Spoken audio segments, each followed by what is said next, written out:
I know, you need it. All right, we're gonna call this meeting to order. It is 6 p.m. I'm Ms. Jeff Benson and I'm ready to preside over today. First order of business is approve the agenda. Sorry, excuse me, the approval of the agenda. We have a motion. I move that we approve the agenda. Second. We have a motion and a second. All in favor, say aye. Opposed? That motion carries. So we have the pledge of allegiance on the sides.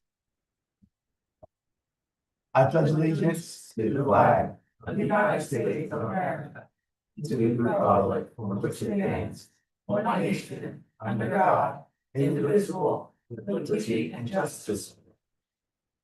Since we last met, we actually lost the giant in our community, Big Jeff Johnson, and I wanted to sit in a moment to as we're taking a moment of silence, a prayer and just respects to him, all that he did in the community, and the thoughts of his family as they continue to mourn at this time.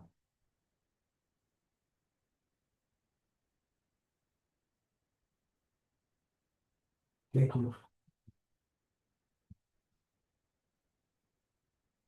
All right. The next item on the agenda is approval of minutes of the board retreat that we had last month, July 16, 2026. I need a motion. Mark, so I move to approve the minutes of the 7/16/26 board retreat. A second. We have a motion with a second. All in favor, say aye. Uh, Opposed? That motion carries. All right. We no longer have a public participation form, correct? All right, so we'll move on to reports and presentations. And who's first? Any awards, presentations? All right, so you're not. Well, welcome back to the 26-27 school year. Last year, we've had new teacher orientation. It was very well received, productive, busy. Thank you, Mr. Cameron, for making all those plans and making them happen. Today, our returning teachers came on site. Some of the buildings had building level meetings, some of them had their working room days. That'll flip flop a little bit tomorrow, and then we'll go into professional development. Thursday is our kickoff.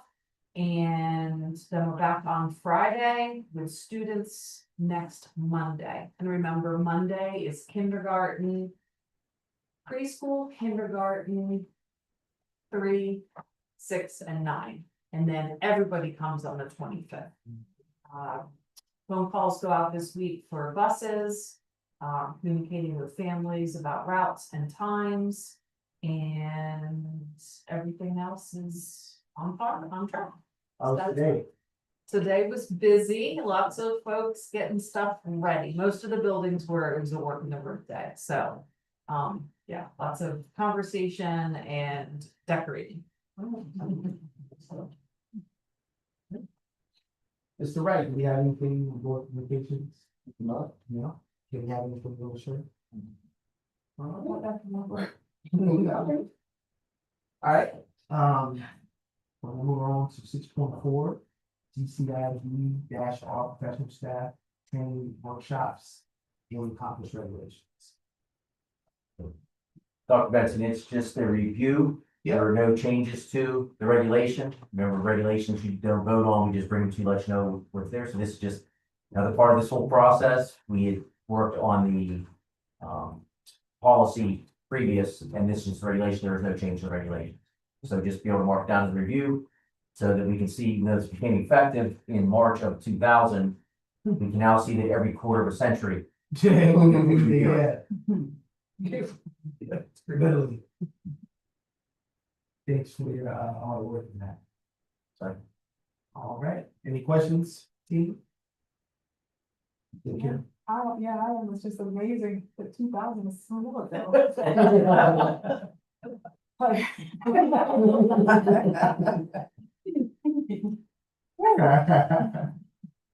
All right. Well, we'll move on to school choice 7.1. The recommended action is to approve school choice applications 2027-62 through 2027-65. And to deny school choice application 2027-50 through 2027-61 and 2027-67.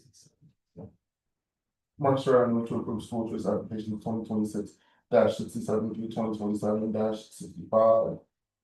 And to deny the school choice applications 2027-53 through 2027-61 and 2027-66 as presented. My second. You have a motion and a second. All in favor, say aye. Aye. Opposed? That motion carries. All right. Moving right along to our fall athletic ticket prices. And so on the recommendation of our athletic director, who is very busy today as we, outside of football started last week and all the other sports started today, so they're working through some things right now.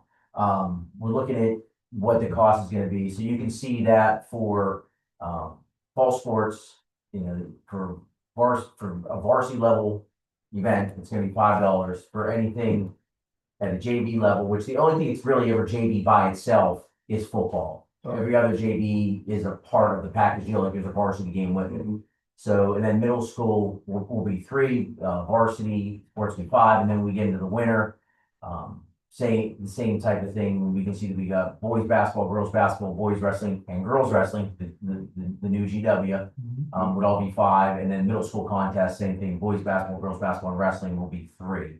And everything will be on GoFan. Including middle school. Including middle school. So starting this year, everything is GoFan. There'll be no more money collected at the gate, as has been. So we've been this way at the high school for a number of years, and we're going to go to it at the middle school to try to be consistent with it. And so we also are at these prices as well to try to have a little score to be as consistent as possible. There are other districts around us that do the same thing but they go 5 straight. There's no student pricing with it. We are going to do the 3 of the students, see how it goes, and this time next year we'll let you know how it went and if there's any changes to it.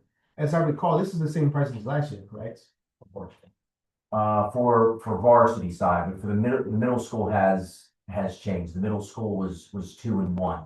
Oh, okay. So this is 3 for everybody. All right. And this is what we're proposing. Understood. Any questions? All right, this is an action item. Now we need a motion. Move to approve the 2026-27 athletic ticket prices as presented. Second. You have a motion and a second. All in favor, say aye. Aye. Opposed? That motion carries. All right, 7.3.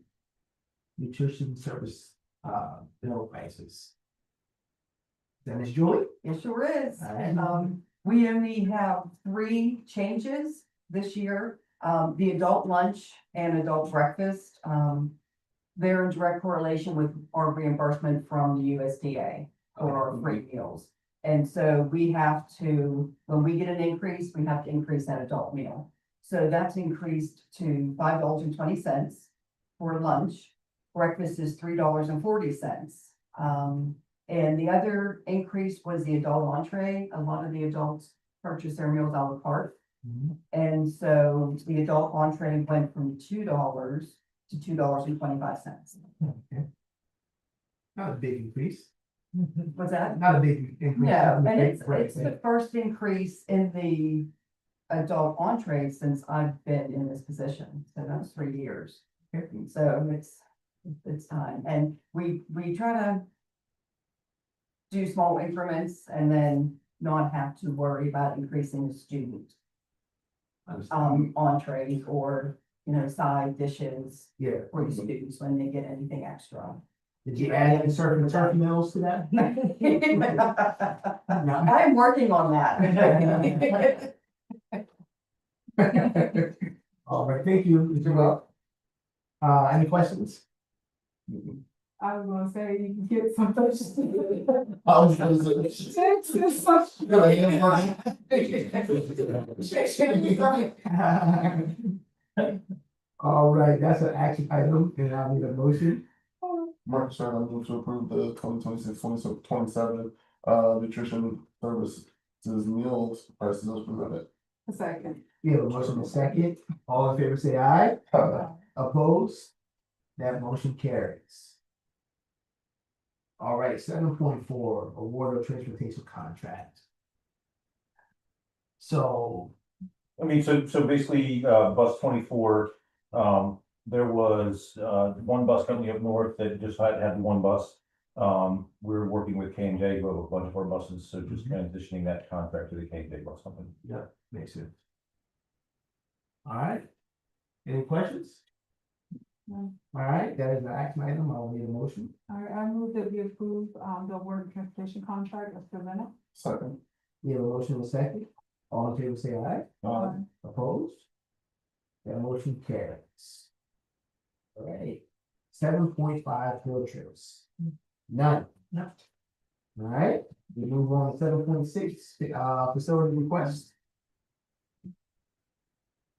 All right, we do have a facility request. The event name is Redemption City, with John Waller Christian Concert. The requester is Mr. David Ball and Renee Parkett.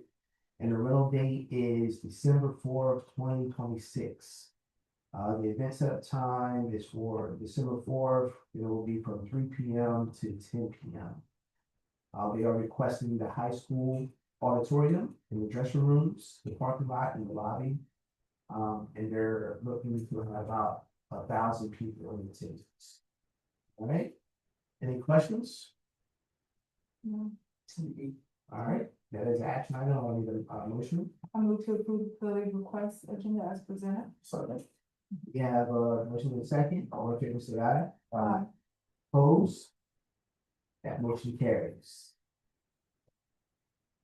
7.7, Mr. Doug, Yes, sir. you have the floor, sir. Great.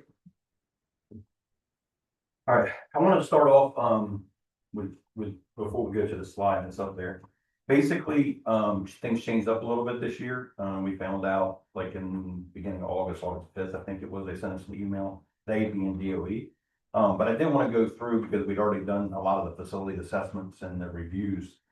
Just some cost, and I told Cam earlier, I was going through them and it's just amazing to me how much they're going up per year. You know what I mean? How much ground we're losing basically.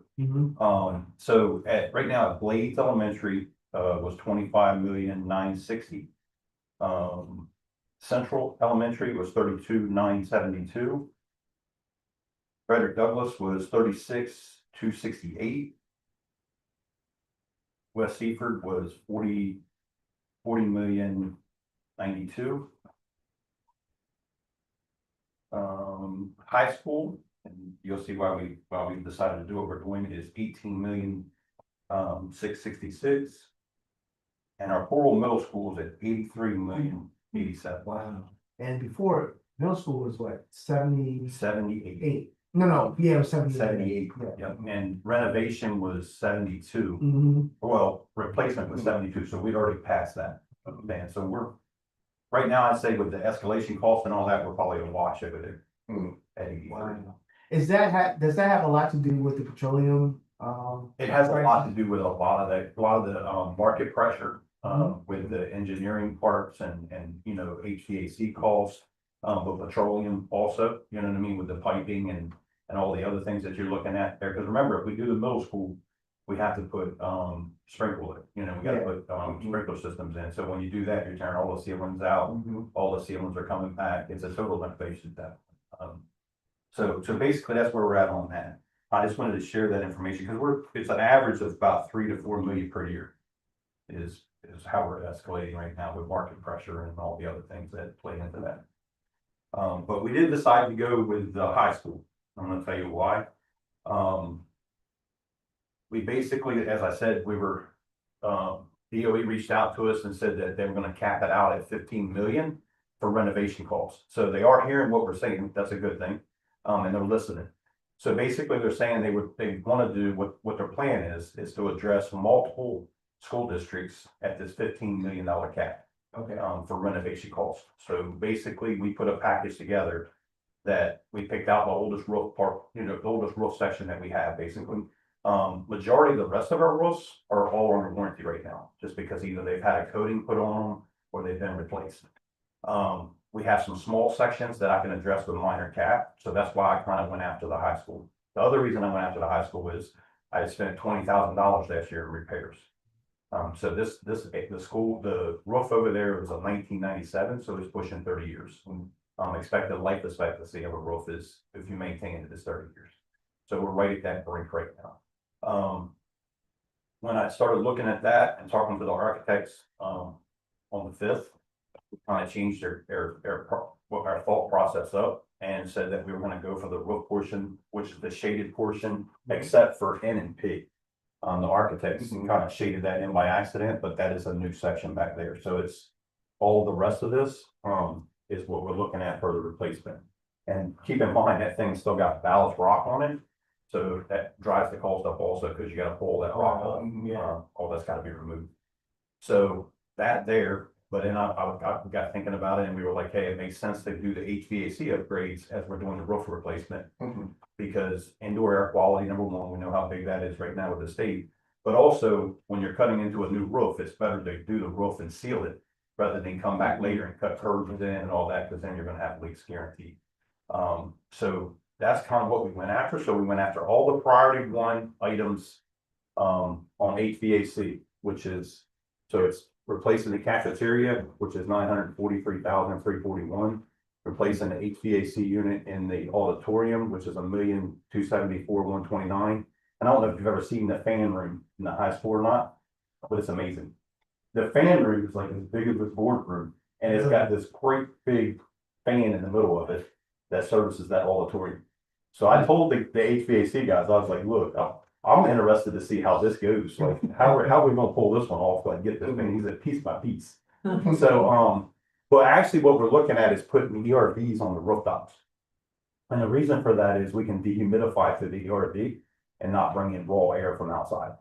So one of the discussions that we had in our SPI meeting last month was DPH holding us accountable for indoor air quality.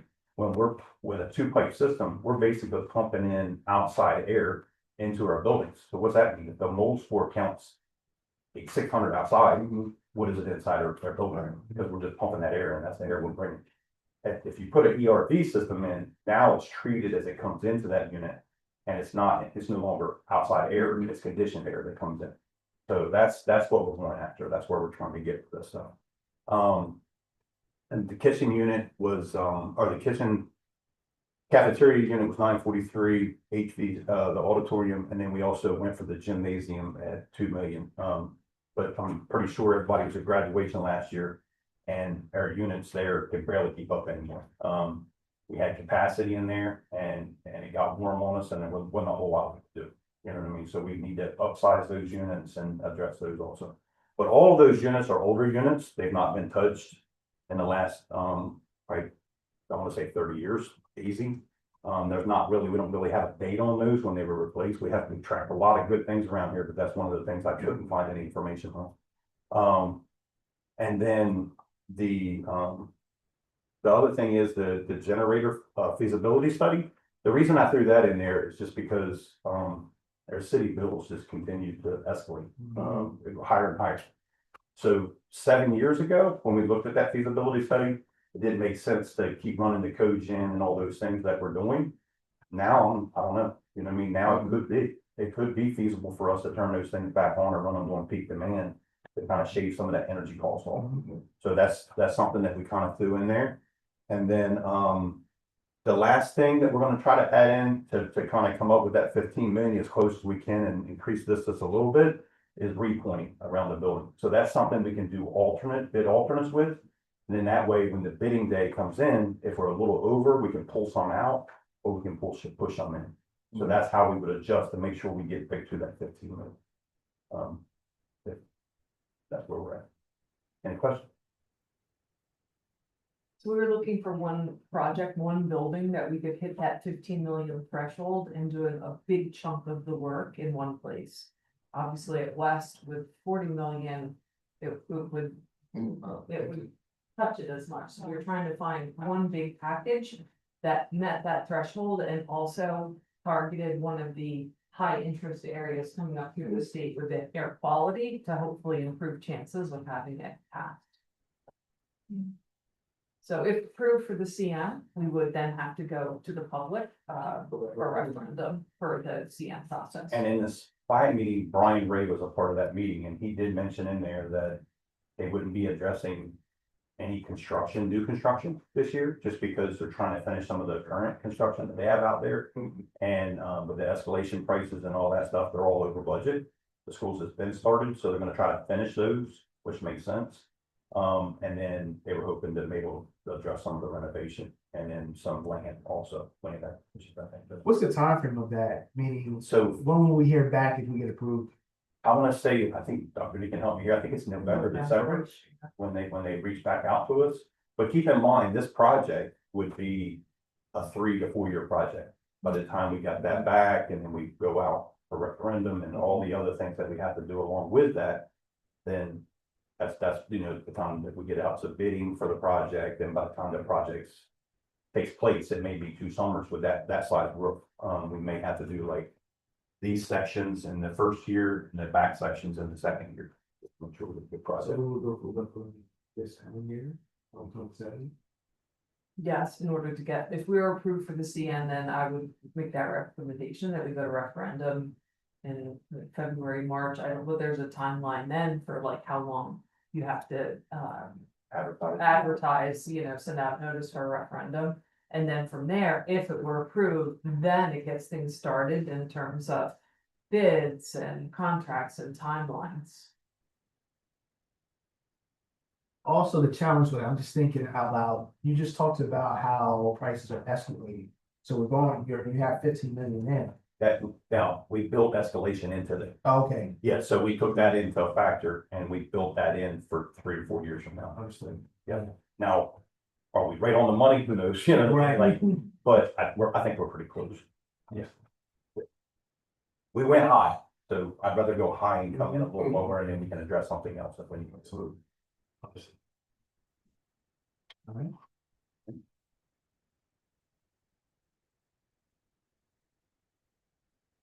Are all these attachments part of what you just want Yes, and that's just a breakdown of where we're at as far as the high school priority 1 items. Yeah. All of those attachments are just explaining basically what we're looking at and what I just talked about. Okay. So what we're asking for is to move forward with the certificate of necessity application for the secret high school. Very good. All right, this is an action item, and I will need a motion. March, we'll to approve the secret high school buildings, that's what we're seeing, submittal. We have a motion and a second. All in favor, say aye. Opposed? That motion carries.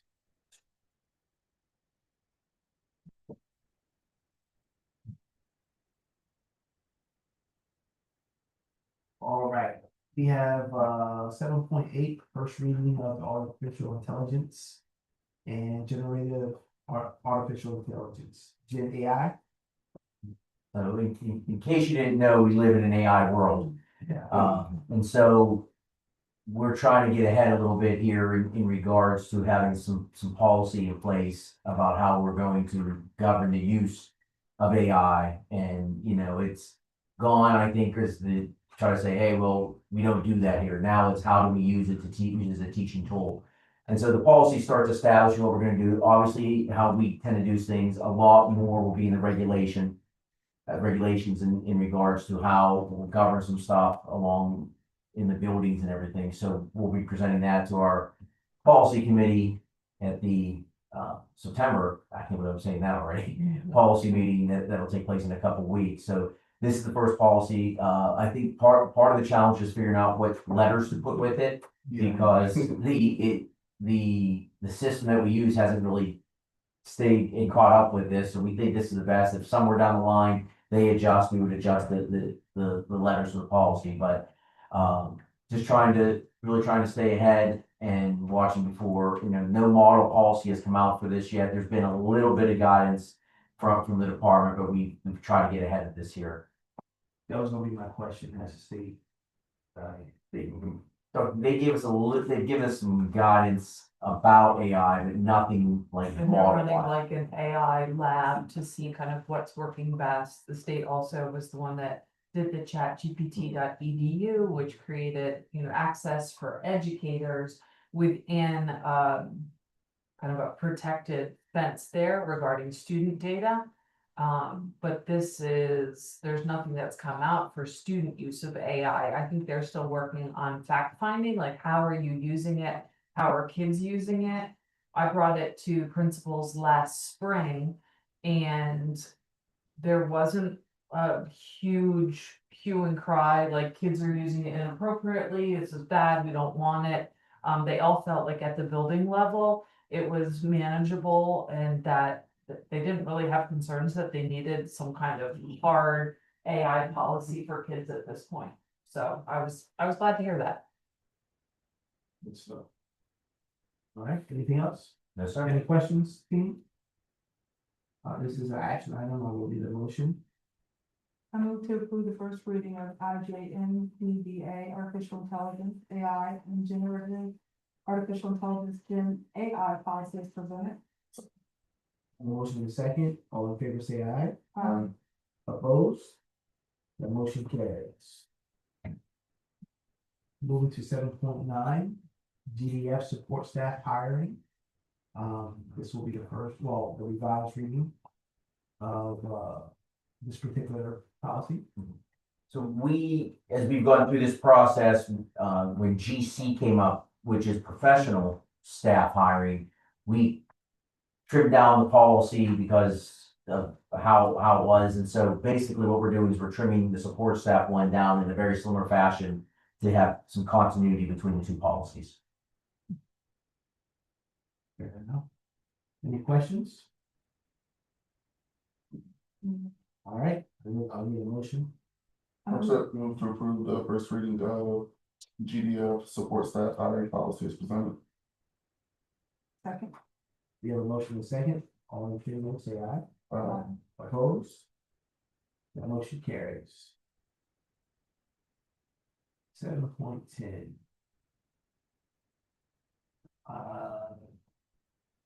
Support staff assignments and transfers, this is the revised reading as well.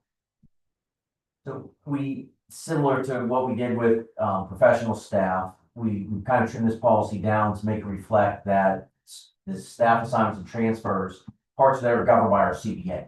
So this kind of puts into the policy that we will follow what we have in the CBA versus looking at the qualities of that they had in there, which was a little bit outdated. So this, once again, streamlining, this goes along with how we actually do business here and matches up with CBA language. It was more than a little outdated. Revised name, I wasn't even born.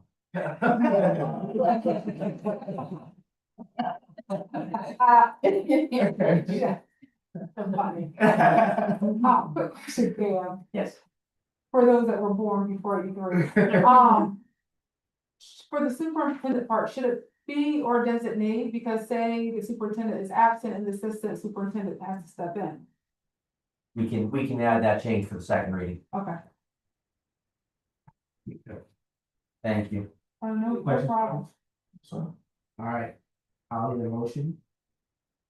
All right, I move that we approve the first reading of GBJ, support staff assignments and transfer policy as presented second, with update.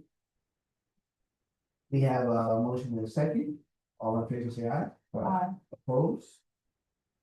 That motion carries. 7.11, nutrition service salary schedule. All right, based off of, what we had presented over the past few meetings was a set of salary schedule updates that we did because of collective bargaining agreements. As part of those discussions, I think it was Ms. Kirby came down and we kind of started having some conversations and she worked with one of my lead folks and they basically did an evaluation of, basically several of our folks that work in the nutritional services department, which is basically our cooks and our managers, both the large schools and smaller schools, and how we kind of distinguish those is based off of number of students served. And one of the things we saw is that in many of those categories, we actually were underpaying in comparison to our peers in other districts. Okay, so what we decided to do, and we knew this when it was presented last time, we said we wanted to have time to do the study. But what we are now is we're in that time period where we need to get it approved so that it can hit the new school year when basically our 10-month staff start to be paid. So this memorandum is to ask you, we're gonna basically create changes to our current salary schedule based off of these, which when you look at something like our nutrition assistants and cooks and you see a 15% raise, what I need to let you know is 15% is not 15% of a total salary. It's a part of an hour per hour basis, which equates to about 21 cents. And we couldn't figure out a better way of doing that because what we're trying to do is increase all the categories and get them to where they need to be. So what we were asking is to do that this way. The reverse is true when we talk about our managers. We, instead of giving them a percentage, we gave them a set amount. And we do that sometimes depending upon what's kind of mutually beneficial to make sure that everybody gets what they need. But also, you know, depends upon what is considered basically, when you look at the way the salaries are done with the state and the local match, we want to make sure that we are kind of, you know, staying in sync with all of those. Any questions on that? When it says local increase, is that over the year? Local increase over the year? That would be, yes, they would get that in the, oh, you mean here for the managers? Yes, they would basically get that to the overall salary schedule for the entire year. The other question is, how often do we plan to, I guess, since we are increasing now, moving forward to, I guess, scan the landscape to see where we fall as far as salaries for our people? So there's several categories of folks that we have. So what we normally do, and this is in conjunction with HR, is that we look, so admin are done every, I guess it's a 2-year period for your administrative team, and that's based off of one of the board policies slash it's basically you've got the policy and you've got your regulation that basically dictates how we do that. We are on a 3-year cycle with all our collective bargaining groups. We try to pretty much anybody that's non-collectively bargained and is not an administrator or basically we try to look at those annually. And so like we normally look at our administrative assistants, we look at our skilled craftsmen, and I'm trying to think technology, and we try to adjust them based off of what we see happening in those other groups. Because that way we kind of stay in sync. If you notice, our totals were very similar depending upon which collective bargaining unit we were with, but we try to have that same consistency. I think if you even look at if you look at our administrative team, even you see that what was given to them may be on the front end because it's done as a market, but then they do not get one the next year. They only get a step, but then that second year it gets readjusted to the market, and that market makes it fluctuate. Maybe more some years and maybe less others, but that kind of helps us kind of stay in sync. Any questions? All right, those are action items. I'll make a motion. I move to approve the fiscal year 27 nutrition services salary schedule presented. So, yeah, motion in a second. All in favor, say aye. Opposed? That motion carries. All right. Passes for the financial report.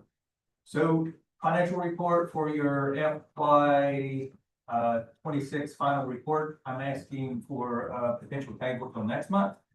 Reason being, we also actually found some state funds that we want to better utilize before we do our complete closeout.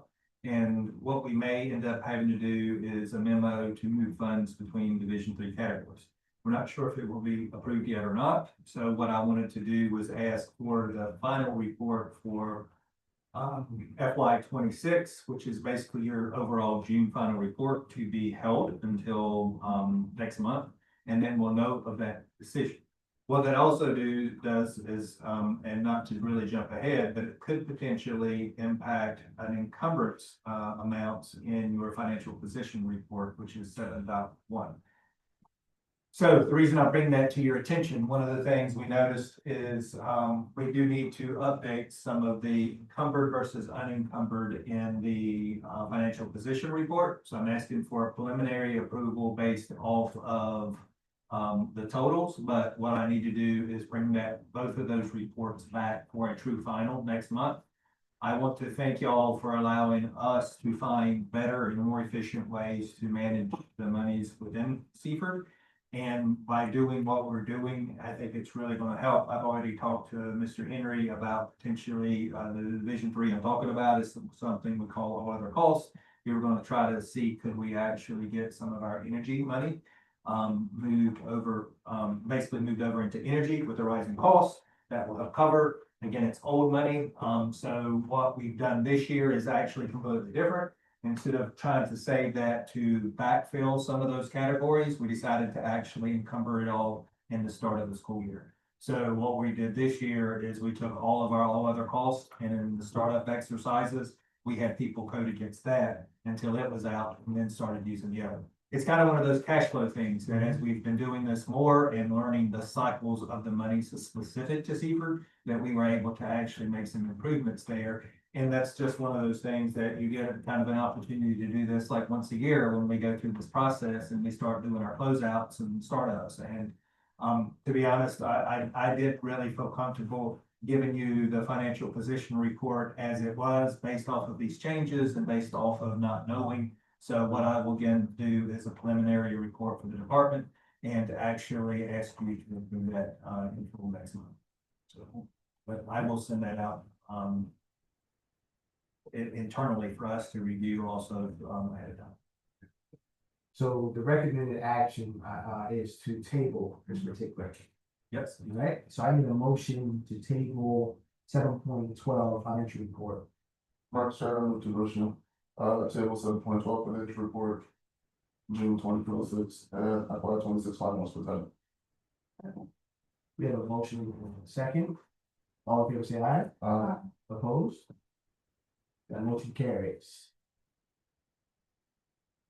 7.13. 7.13, so we took this here, and one of the things I had told you that we would do is when we made modifications, and if you remember, we were still within collective bargaining. So what we did is we wanted to adjust, and so we're asking as part of this that we adjust up our preliminary budget based off of our most recent collective bargaining. Again, this is never final until usually about midway of the year, we start looking at what we call our final preliminary. But based off of what we've seen so far is we decided to move up to basically 10.9 million for local salaries. And again, that is based off of, we knew that when we did the original preliminary budget, but we didn't want to over or underestimate based off of all of those changes that were going on. With that being said, as of month end, we were roughly at 8.5 of the fiscal year, and we only had a small amount of less than 1% expended. That's because in the month of July, for most of that month, the system is shut down, and or we're in pre-approval mode for getting funds in, getting them loaded. And that's pretty much us opening up purchase orders, starting the cycle where we close others down. And it's during that process that we also discovered that, you know, with the extra money sitting there for all the costs for last year, you know, we kind of go through this whole cycle of assessing where we were last year, where we are this year, and readjusting our budgets.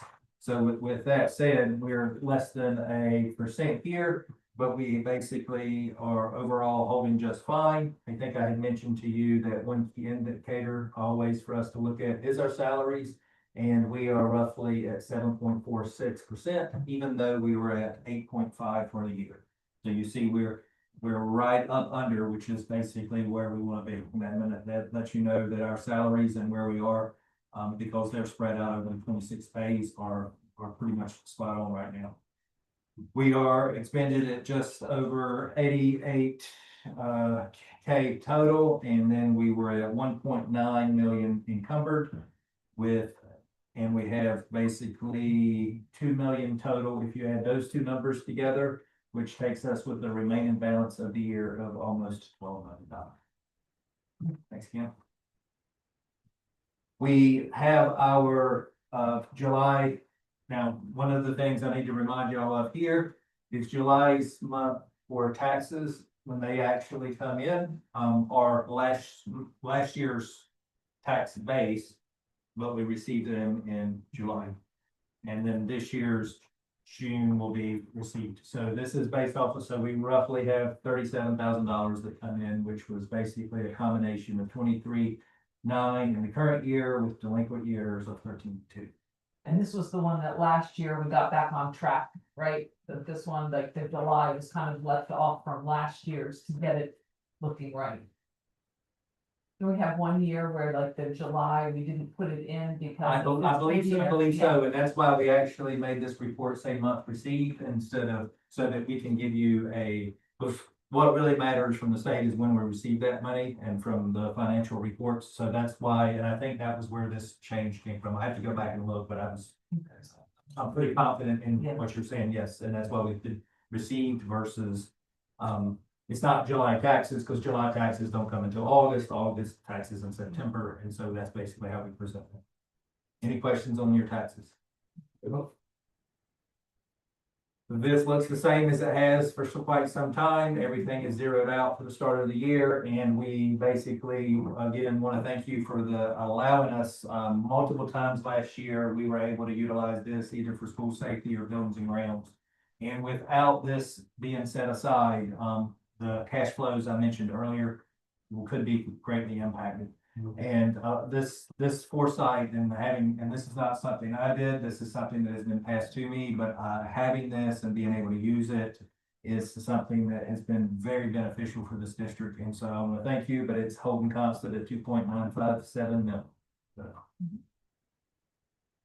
All right, last one is your revenue.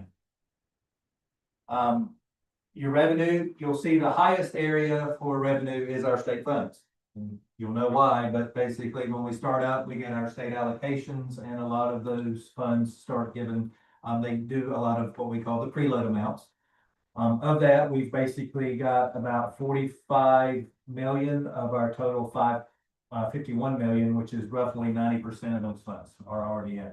So that goes back to what we had mentioned in, some of these other categories, and you'll see everything from our equalization, and there is our division to all other costs, I think that we had talked about, in energy as well. And those are the buckets that I had mentioned moving some funds around with earlier, but out of last year's report. So with that said, let's go down to local funds. And local, you'll see is that we are not very much collected so far, because that's all based off of our tax bases and our interest and what we gain in tuition throughout the year. So although that grows throughout the year, we normally meet that based off of our taxes coming in and such. But so this right now is much lower, but we have some of those other areas that we utilize to kind of get things started on the front end. And federal funds, our CGA was put in to get our everything from our Title I through IV, our DEA funds, those sorts of things, as well as opportunity. It's in process. Phase 1 was tentatively approved with some modifications, and we have some things we need to do. I'm looking at Ms. Dr. Jeanette, because she's pretty much the writer with TG on her work. And so we are in that cycle. We were in the three, I think there's 3 potential times that you can get it in by. I mean, met the first deadline, which means what we'll be able to do when they actually do process this is we'll be able to utilize those funds from that date, even if we have to go back and JV or move stuff around. So we can actually, so the good news is that we're pretty close to getting that formally approved, but I need you to know we have not received any, because that's the whole grant process that we normally go through. Opportunity funds were approved also, so we're just waiting. Yeah, that was after July 31st, I thought, right? Yes, so that will show up. Yeah. Question. Yep. For the date, should that be July twenty-sixth, or is it really for futuristic, like, scroll up? Right there, You're right, you should say July twenty-sixth, it was FY 27, July twenty-sixth, so with that Okay. modification, that's a good fit, because. Yes. Thank you. okay. That is our July twenty-sixth report for FY 27. I tried to add that in so that we would know based off of. When you go back and look, or if the public looks, they know which fiscal year it is, because of trying to give as much information as possible, but thank you. Yeah, no problem, because I know we do a lot of things futuristically, so I'm like, I'm just gonna ask. No, it's good question, so. Any other questions? Question. All right, this is action item. I'll need a motion to approve. I move that we approve the financial report for July 2026 for the fiscal year 27 as presented. Perfect. Yeah, the motion is second, all in favor say aye. Opposed? That motion carries. For 7.14, yes, the table as well, correct, proposition? Yes, sir. Did you want to go over anything else or you good? No, I was gonna tell you that one thing I did, look at our projected available balance, but our projected available, our projected available income grew 1015, and our projected available balance as of a year over year. And even with the potential modifications that we need to do, the number in the far right bottom corner is higher this year than last year, which is a good thing. Which means that our financial position, it is closing in on, I think it will potentially continue to close in on deficit spending, which means that number will go down, but as of right now, it's not. But again, this year we have a higher rate.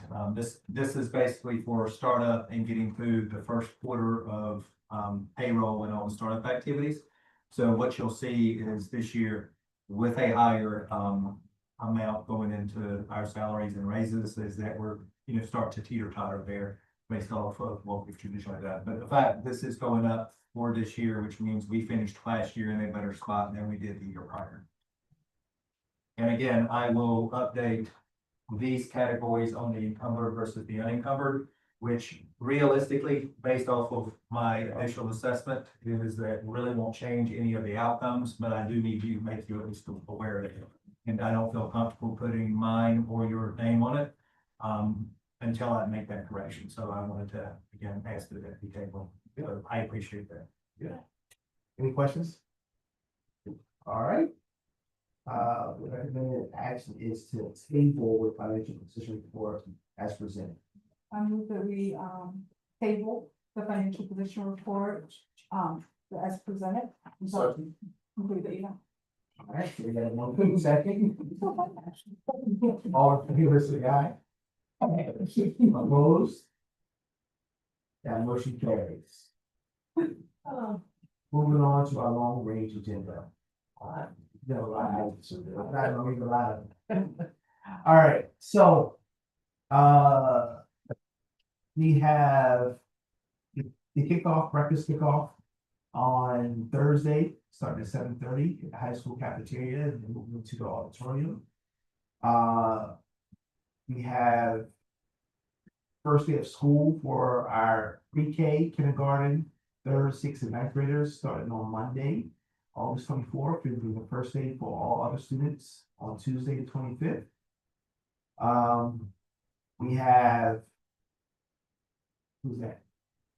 Meet and greet for grade 7 to 8, 5:30 at the middle school, which I believe that is that Thursday. Meet and greet at 5 at the high school, which is September 3rd, I believe, for Wednesday. Schools will be closed on the 4th through the 7th, and then open back up, I guess, the 8th, more Labor Day. And then we have our Board of Education meeting September 14th back here at the department. This fall. That's 6 feet up. Yeah, 4. All right. Next item is executive session. I'm going to motion to enter into executive session. I'm sorry, moving into executive session. We have a motion in a second. All in favor, say aye. Opposed? That motion carries. And the time is 6:30.